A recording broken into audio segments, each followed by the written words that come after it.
Yan guys, magandang araw. Nandito tayo ngayon sa kabahan ng BGC or yung Bonifacio Global City. Itong diretso na to, ito po yung 9th Avenue at ito po yung 26th Avenue. So mag-update tayo ngayon dito sa BGC guys.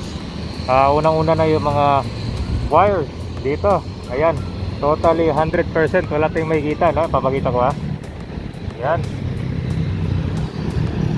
Maganda siyang tignan. Ito naman guys yung mga residential condo units, napakaganda.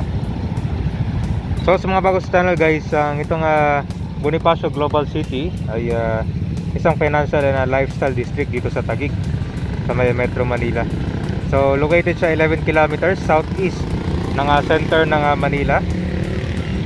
Itong district na to ay nag-i-experience sila ng commercial growth, no? Dito sa entire part ng BGC. Itong BGC na to guys ay under administrasyon ng city government ng Taguig, no? Although yung governments ng Makati and Pateros ay nag-claim sila ng jurisdiction dito sa area na yun. Ito yung pedestrian lane ng BGC kabayan, no? So makikita nyo napaka ganda, lalo na yung sidewalk area ng mga tao dito kasi talagang hindi sila safe na safe silang dumaan dito. Ito naman nakikita nyo yung steel ballers, yan po yung daanan ng mga bike lane. Ito, bike, scooter, mag-deliver ng grabs yan. So ito, ang maganda nito, meron siyang grills na harang talaga dito para yung mga tao sa mga bike, hindi sila basta-basta pasok-labas dito. Talagang dito lang sila mismo maglalakad. Yan. Tapos after ng sidewalk nito, yan, kita nyo, diba, meron mga kainan dyan sa area.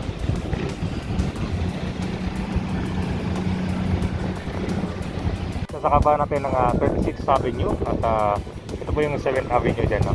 So yung parking area guys, usually malapit dito sa may yung corner ng 7th Avenue dyan, no? So sa loob ng parking dyan, merong mga kainan dyan, usually mga Japanese food. Yan. So alam nyo ba itong Bonifacio Global City kabayan, mga sinaunang panahon, parte ito ng US military base and formerly named at Fort McKinley. So simula noong taon 1995, itong lang na to ay binuksan para sa development. So BGC has been transformed into one most modern business district. So taong 1995 pa nagsisimula yung booming area dito.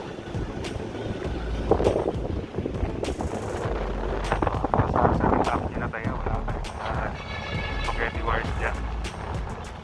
So may dumaan na aeroplano.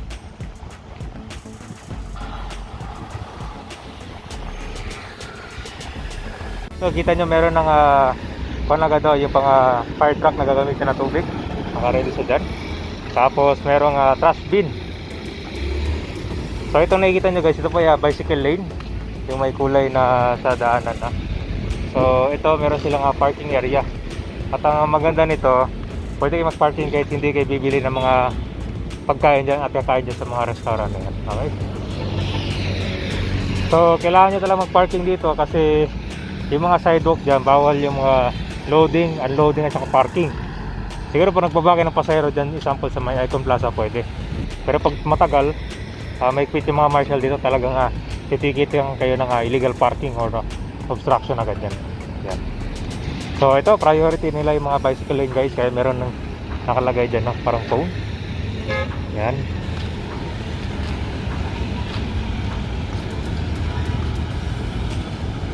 Yung dumadalang pala dito, especially sa 26th Avenue, ay yung mga taxi. Wala pa kasi yung mga jeep or mga UV Express dito mismo.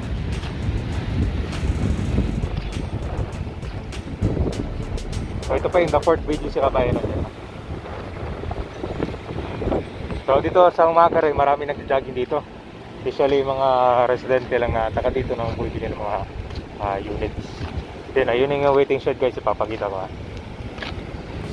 Ito yung BGC bus stop area na, papakita ko lang So meron nakalagay smart dito na ads. At ayan, maganda, modern yung kanila waiting shed. So I think meron dito, merong free wifi dito yan kasi smart shed. Yan. Maganda siya, maliwanag. So meron siyang pilang area dito. Usually madami itong tao ito pag rush hour. So na yung BGC bus bumaba guys. Dito sa may waiting area. So pwede silang magbayad ng beep card. So,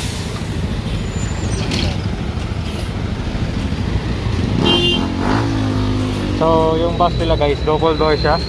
So dyan. Mayroon pa si transport dito eh. Pero suggest kung dito kayo, maganda magdala ng bike. No? Kasi wala mga jeep dito at saka mga taxi. Hindi talaga 100% na makaikot agad dyan. Kasi bawal mag U-turn dito. Dyan, kailangan ikot kayo mismo sa may kabilang street pa. Kaya yung mga ibang street dito naka-numbered, di ba? 36, 26, 7. So ito yung Bonifacio High Street, guys. So para siyang pasyalan. Kailangan maganda nito, open mall siya. Ito, Bonifacio High Street. Paggabi ito, madaming tao. Maganda to, lalo na ngayon pandemic na mas magandang yung ventilation ng hangin. So dito, puro kainan. Parang American style yung pasyalan dito. So yung mga nakakamiss guys, ganito na itsura ng Bonifacio High Street ngayon.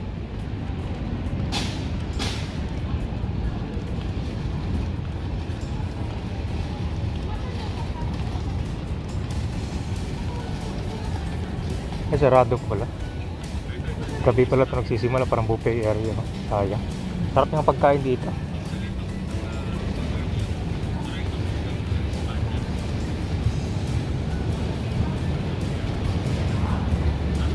Ito guys, concierge parking. Ito, sarado sila, gabi pala.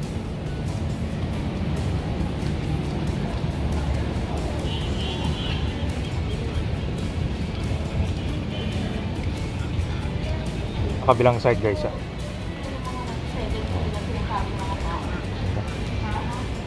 parang Mall of Asia style din siya, open dito. So dito mga halo-halo pala, sports, mga kainan. Ito meron silang bicycle rack dito kabayan, ayun maganda dito. Kailangan ko lang ng bike dito kasi palayuan yung mga nilalakad ng mga tao.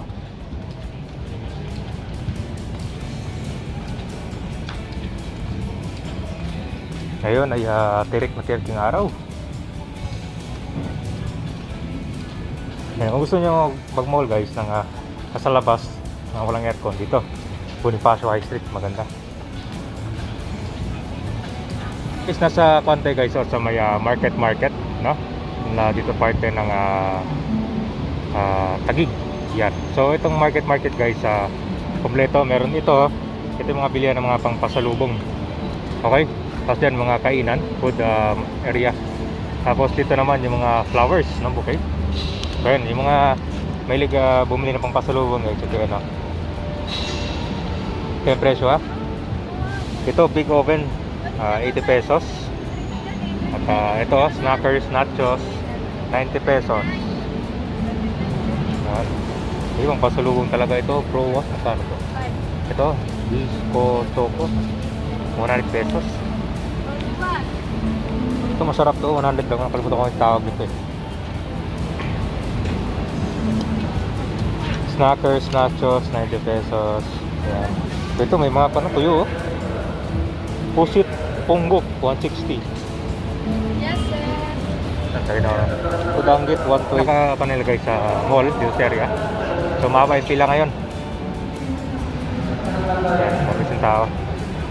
So pag dinaretso natin ito guys, sa yan, Bonifacio High Street, diretso lang dito. So kung gusto nyo mura guys, sa budget meal dito, ito sa market. Meron McDonald's at saka Jollibee dito sa area ngayon. Ito may mga bulaklak.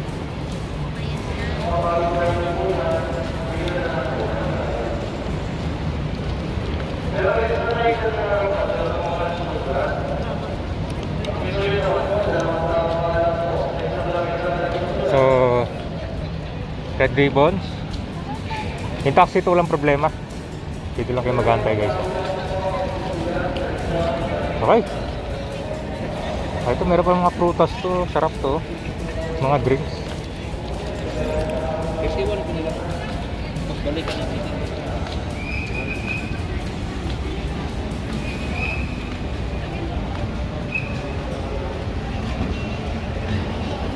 Ito guys, so, yung mga smoothie juices. Yan, paborito ng mga kanto. Ito meron black na. So bago kayo papasok ka bahay, meron na nagtitinda dito. Parang palengke na rin. Yan, sarap ito. So all in one dito guys, kung bibili kayo ng mga prutas, nandito na rin. Ito, Dison Farms pala.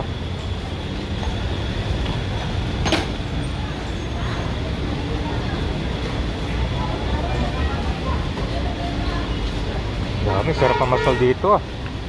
Pero pag galing sa BGC, diretso kayo dito.